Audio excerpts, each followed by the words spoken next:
4:30. Almost dawn. We should be home in another hour. This man's name is Martin Gordon. The lovely girl beside him is Brett, his bride of 2 wonderful weeks. It's late August. They're returning from their honeymoon to their home in quiet, peaceful Angel County, California. Martin's Uncle Ben is sheriff of Angel County, and Martin is his senior deputy. Martin has high hopes of succeeding his uncle when Ben retires. But for now, Martin has only the thoughts, emotions, and pride of a very happy, newly married young man. Brett is his, and he feels no man could ask for more. And now, without warning, their honeymoon is to become a nightmare.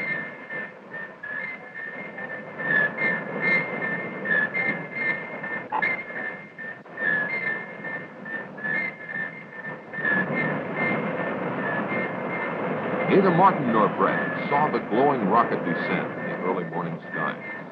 It was reported to the sheriff's office by Jeff, the county forest ranger. Jeff reported to Sheriff Ben that a plane had crashed near Willow Creek and that he was going out to investigate. Ben said he would join him as soon as possible. Barney, Ben's junior deputy, was to summon medical aid and to see if he could rouse someone at the Air Authority in San Francisco.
Must be an accident or something.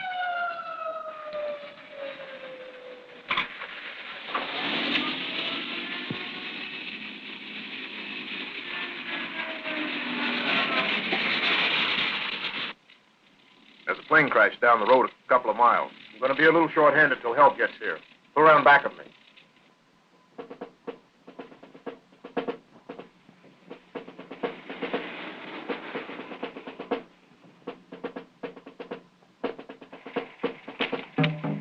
Come along, both of you.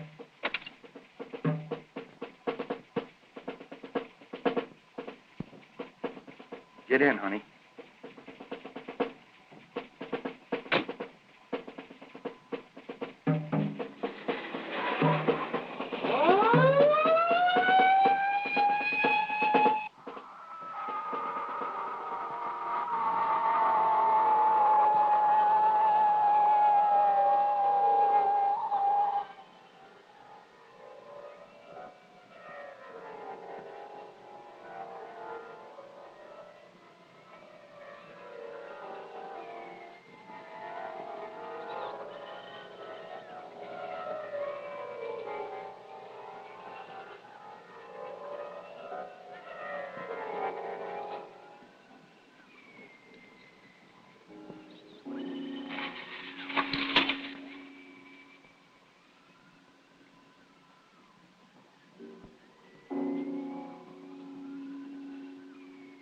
At the location of the crash, they discovered Jeff's truck, but Jeff himself was not around.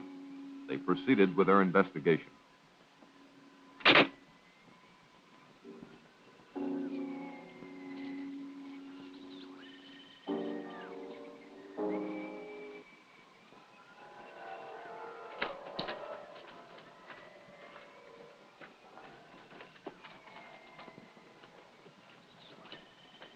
They looked at the rocket in utter amazement.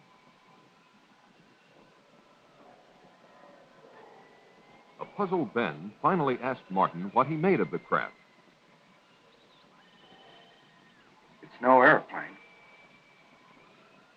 Could be one of our missiles. Or one of theirs. You could be right, honey. Don't think we have anything this big.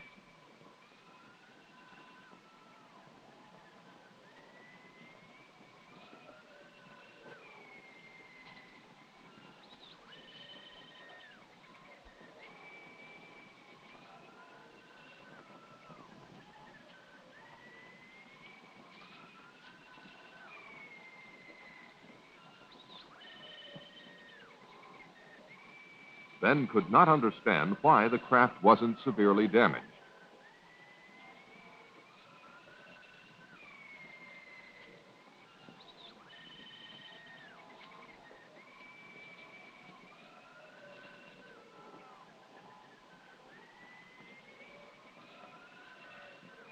This hat belongs to Jeff Peters. Jeff! Jeff! Jeff, are you in there? Martin, go back to my car and get my flashlight.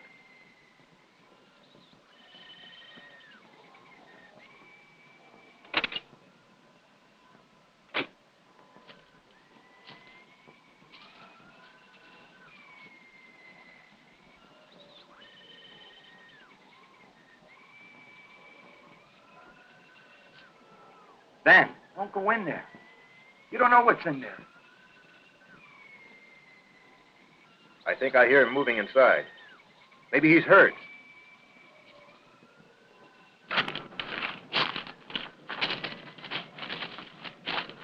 Ben, please don't.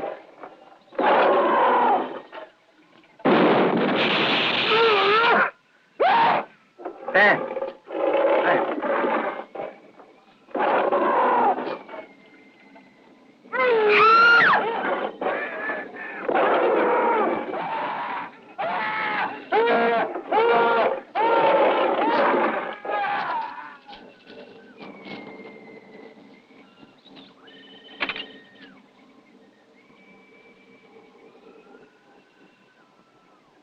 Car 1, calling in. Car 1, calling in.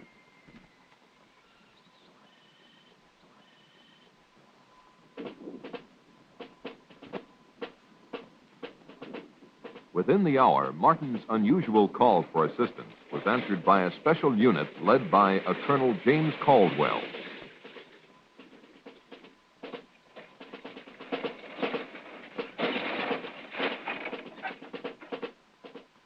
Let's get going. Let's go. Let's go. Move it over. Let's get going. Let's go. Let's go. All right, back on the truck. Let's go.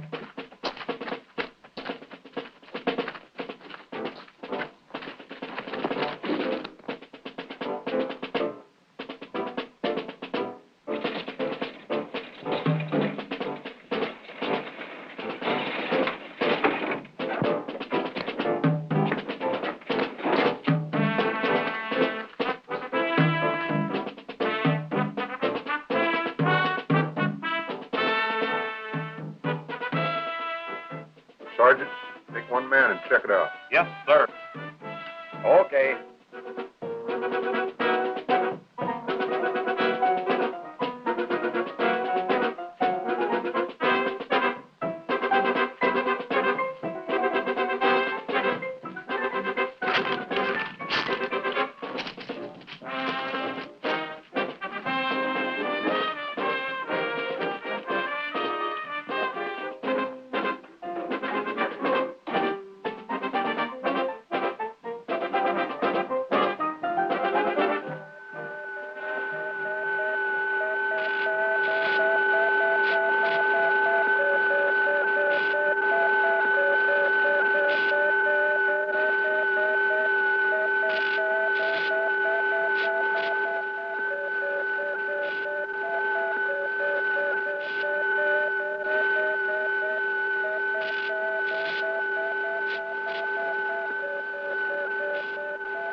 The sergeant reported seeing an amazingly large creature in the aft section of the strange craft.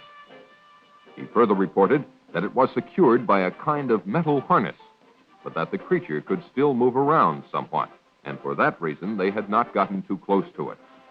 There was no trace of either Ben or Jet. The colonel ordered continuous guard duty around the spaceship and decided to set up a temporary military headquarters at the sheriff's office in town.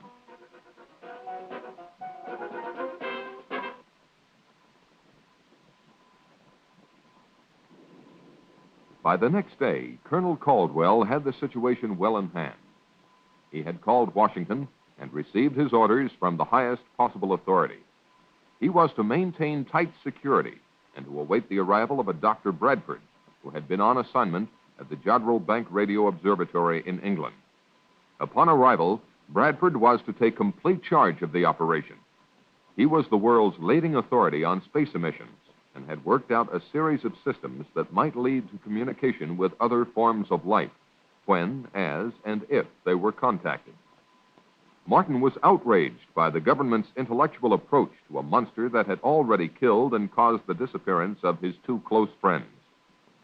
Caldwell tended to agree with him, but stated he had to follow his orders. One of those orders was to suppress the news of the death of Ben and Jeff. Martin was appointed temporary sheriff, and all news intended for public consumption was to emanate from his office. The Air Authority issued a cover-up story that a plane had crashed and burned, and this was to suffice until the experts cleared up the mystery of the visitor from outer space.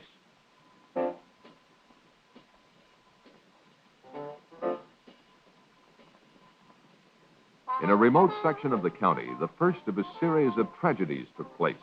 Tragedies that would have been avoided had the public been warned.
Later that day, while they were awaiting the arrival of Dr. Bradford, Martin instructed Barney, on advice from Colonel Caldwell, to plant in the local papers the news that Ben and Jeff had taken off on a fishing trip to British Columbia. The colonel had impressed the bereaved families with the necessity of maintaining secrecy, and these brave relatives had agreed.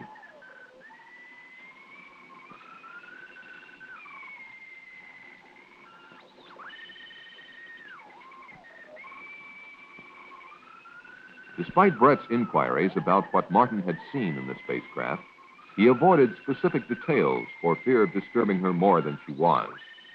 If the truth were known, Martin was more than a little disturbed himself. Shortly thereafter, Dr. Bradford arrived. He was a much younger man than one would imagine him to be. Martin, I'd like for you to meet Dr. Bradford. I've heard a lot about you from the colonel. Nothing bad, I trust. Martin and his wife were in the original party that found the fallen craft. I was sorry to hear about your uncle. It's a tough break. I hope you're feeling better. Yes, thank you. A couple hours of sleep did a world of good. Bradford thanked the colonel for his assistance and then asked to speak to Martin. Bradford questioned Martin about everything that had transpired. Martin did his best to recall everything in precise detail, but really didn't have much for him. The two soldiers that entered the rocket earlier had been summoned, and Bradford hoped to learn more from them. The doctor himself would not enter the rocket until the arrival of certain equipment. From his discussion, it was apparent that the doctor considered this situation a magnificent opportunity for mankind. He felt that if he could communicate with the creature, it might be possible to advance human knowledge by years or even centuries. The spaceship alone signified an intellectual development far in advance of anything on Earth. When Martin asked him how he intended to protect himself from the creature, Bradford said not to worry, that he hadn't come here to be victimized either by his own or the creature's fears.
Oh, hi, Barney.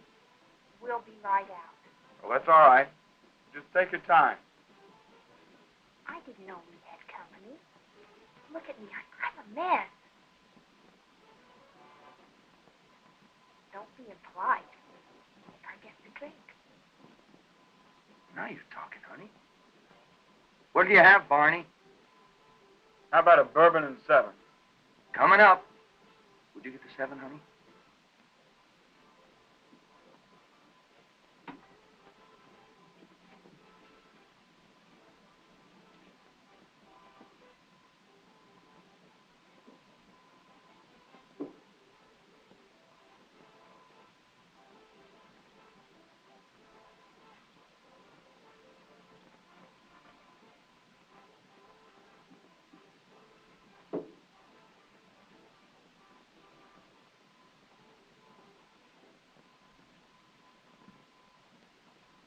Barney, you should try marriage. It would do wonders for you. Barney and Martin had been bachelor buddies for years, but now that Martin was settling down to marriage, they were slowly drifting apart. Barney, naturally, was still dating all the girls in town, and he couldn't understand why Brett and Martin didn't pal around with him more than they did. He couldn't comprehend that married life brought with it not only new problems and duties, but the necessary togetherness of husband and wife as well. Despite Brett's most tactful considerations, such as inviting him over to dinner quite often, Barney was growing resentful of her, or at least she felt that he was. Since time began, this change in relationship has probably happened to all buddies in similar circumstances. Life has its way of making boys grow up, and with marriage, Martin's time had come. His life was now Brett, a life that he thoroughly enjoyed.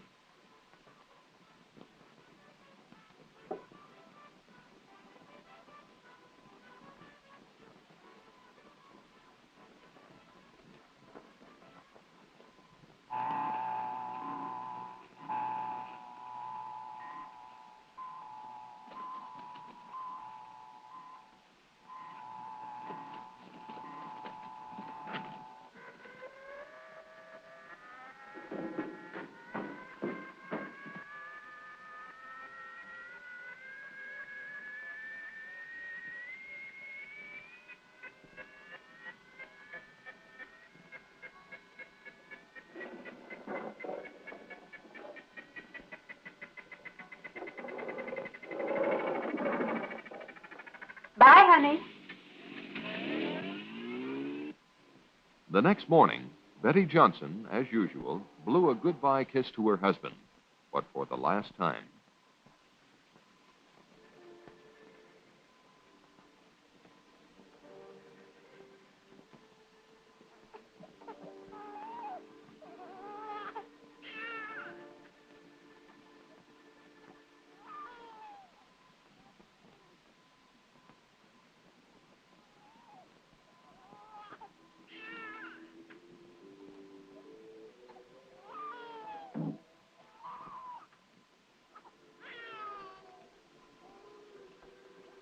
Poor baby. Let Mommy take your temperature.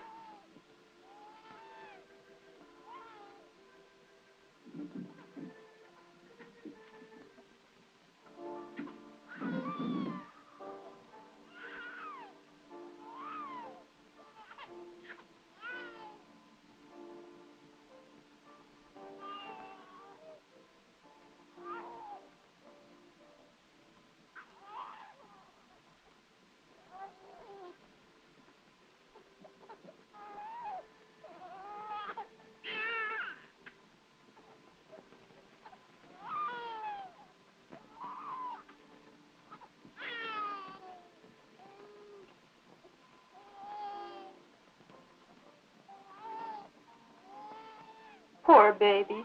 You'll feel better soon.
Grandpa, can I go for a walk? All right, but stay close by.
Bobby. Bobby.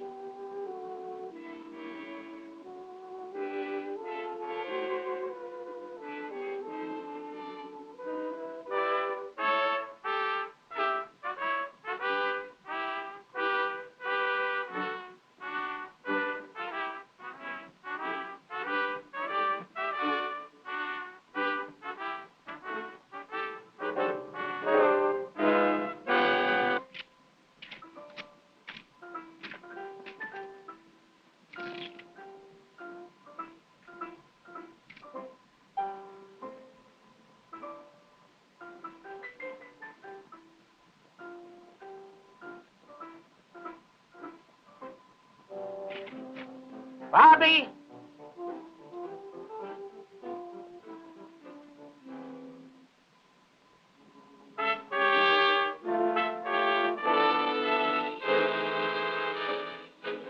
Bobby!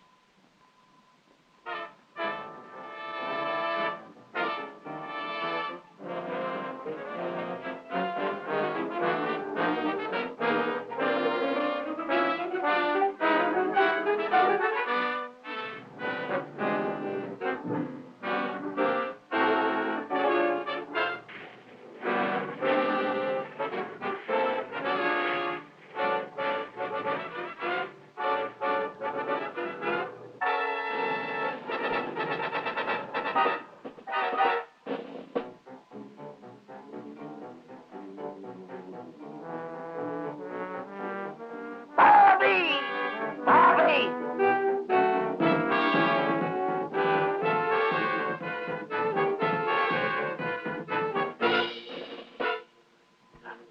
Bobby.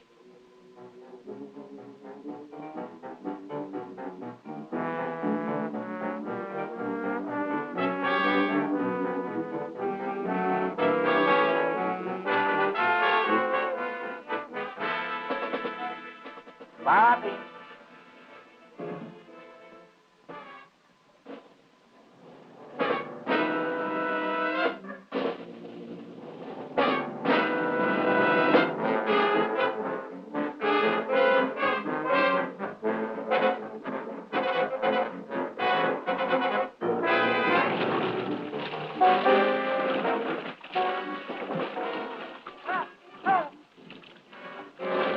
Help! Help! Help! Help! Help! Help!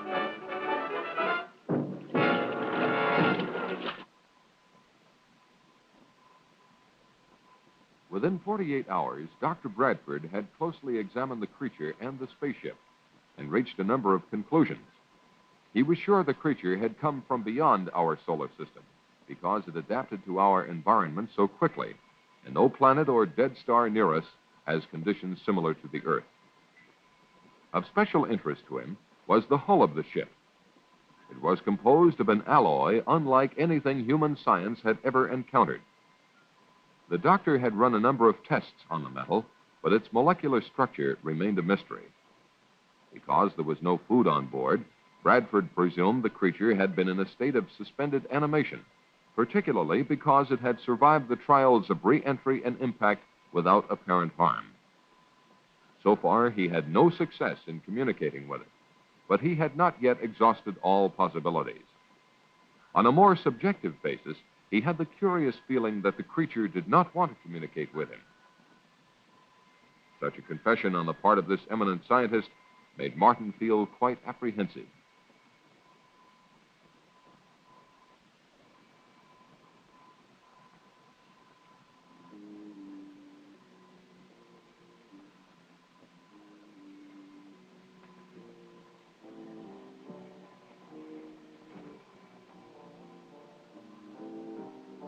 While on a routine call to pick up instructions from Colonel Caldwell, Martin received an urgent message from Barney. Barney was at Willow Creek.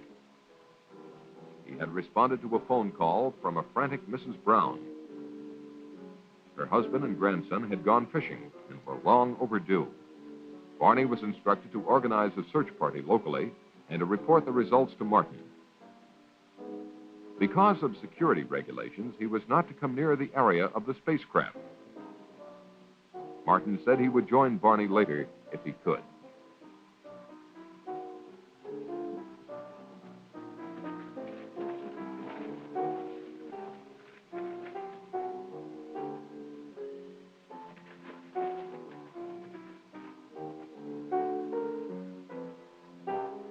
Acting on a hunch, Martin decided to see for himself if the monster was still there. It was. Bradford had installed TV cameras inside the spaceship and was testing the creature's reactions to sound, light, electricity, color, and air pressure. When Martin asked him if he had any luck in communicating with the beast, Bradford confessed that he hadn't, but would try again when certain data was returned to him from computer processing. It was at this time that Bradford came up with a frightening theory, namely that the creature might be a product of engineering, the same engineering that built the spaceship. What he didn't understand was why some form of communication had not been built into the creature. When Martin asked him if this weren't something to worry about, Bradford said no. It was probably his own failing at not being able to establish communications. It seemed to Martin that if Bradford's theory were correct, humanity might be in grave danger. Bradford dismissed Martin's fears by pointing out that the creature was not exhibiting any signs of violence, and besides, it was firmly secured by the harness. That afternoon in Moncrief Park, a group of neighbors got together for a hootenanny. Oh, she left me sad, but still I am happy. In fact, I am glad, for I am as free as that bird in the tree, 'cause she left me alone and could not marry me. I said that I loved her and would till I died. I tried to forget her, and I really did try, but I'll still think of her till the day that I die, 'cause I think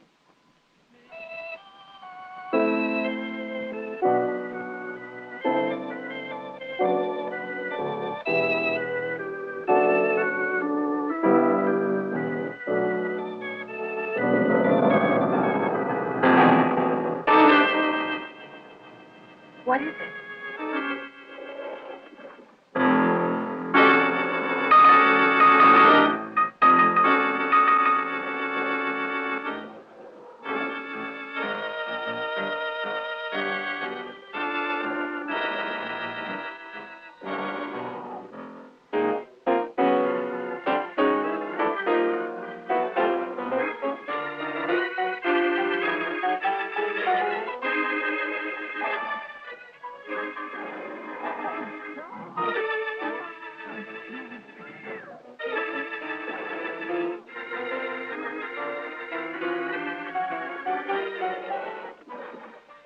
You stay there. Stay calm.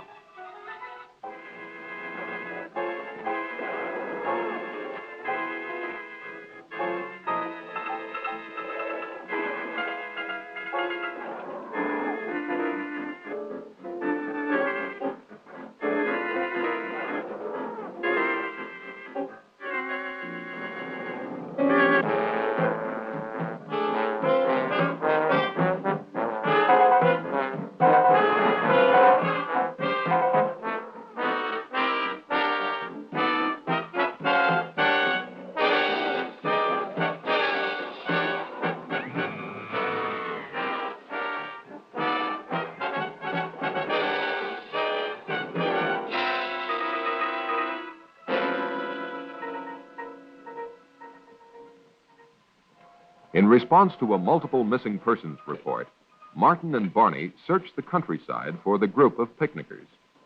The only trace they found of them was the remains of a guitar one of them carried. This wholesale disappearance of a large group of people, coupled with earlier missing persons reports, led Martin to only one conclusion. There must be another monster, and it was on the loose.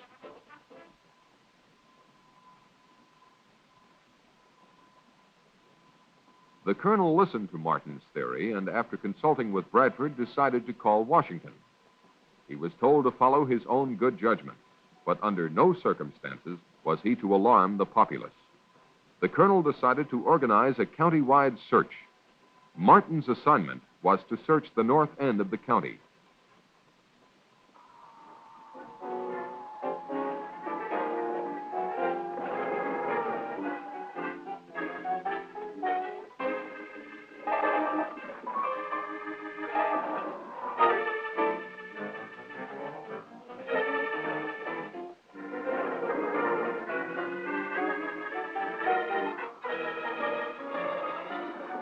While Martin and Brett were engaged by the search, the monster was moving toward the community dance hall.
I've had enough of that guy.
While Martin and Brett were taking a break from the search, a call came through which confirmed Martin's theory. Colonel Caldwell told them of the monster's attack at the dance hall. His troops now had orders to destroy the monster, and he asked for Martin's assistance. Martin said he would join the colonel as quickly as possible.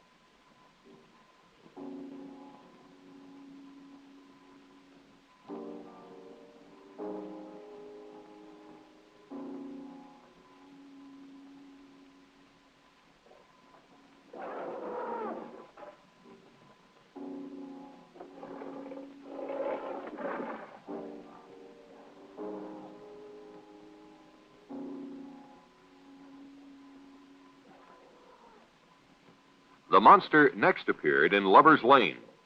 Anyone who experienced that catastrophe and survived would never go there again.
God!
It was almost an hour before Caldwell learned of the monster's devastating new attack. Colonel Caldwell wasted no time ordering his men into action.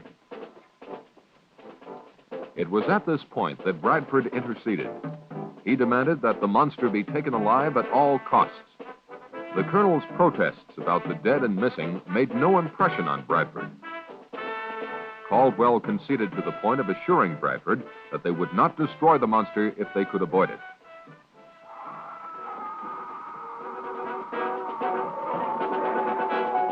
Get on with it, Lieutenant. Move it out, men.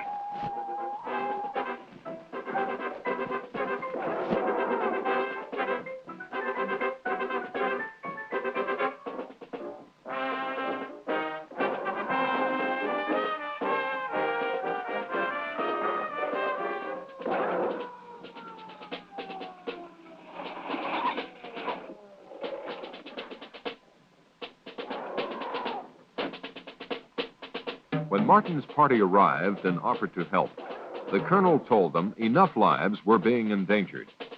They were to be part of the second line of defense, to be used only if necessary.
The sergeant, a shaken man, returned babbling about what had happened. Caldwell, realizing the full danger of the situation, decided he had only one means left to stop the monster: grenades. Now Bradford made a drastic move. Acting on his superior authority, he forbade Caldwell to destroy the creature. The colonel, more concerned with saving human lives than advancing science, told Bradford to go to hell. Get out of my way.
Where's he going in such a hurry?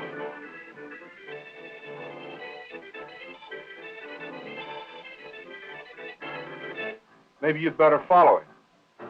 He may need help. You go ahead, Mark. I'll stay with Connie.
The explosion loosened the harness on the monster and allowed it to escape.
Martin tried to help the doctor, but there was no time.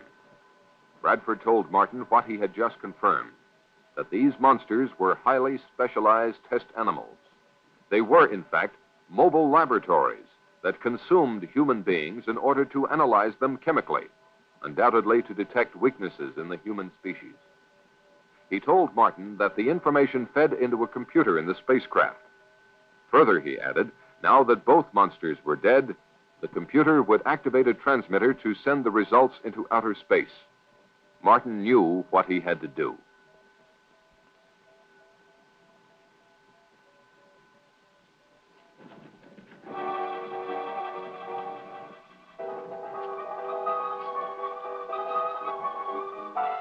As Martin entered the spaceship, he heard the transmitter generator kick on.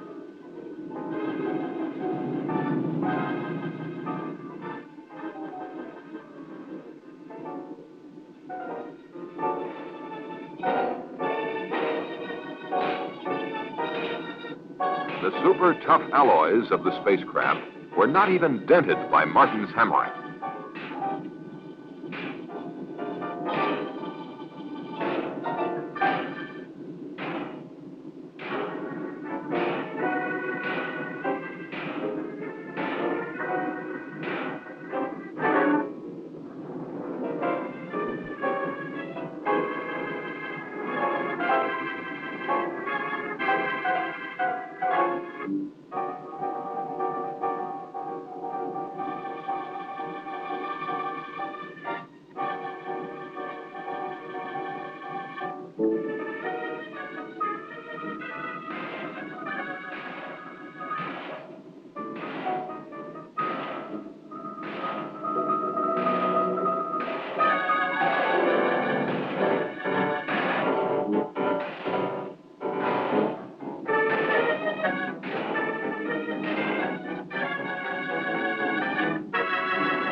As the transmitter stopped, Martin felt sick. Evidently, all the information had been transmitted.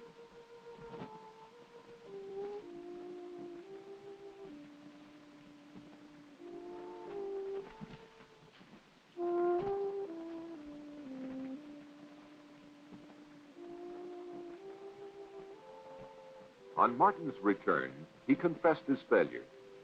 He slowly asked Bradford what was in store for humanity.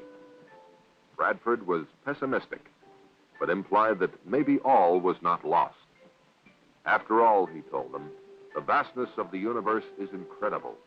If these monsters had come from its outer limits, their home might even no longer exist. Or if they do come again, perhaps man will have advanced enough to cope with them and those who made them. Only God knows for sure, were Bradford's last words to anyone on this earth.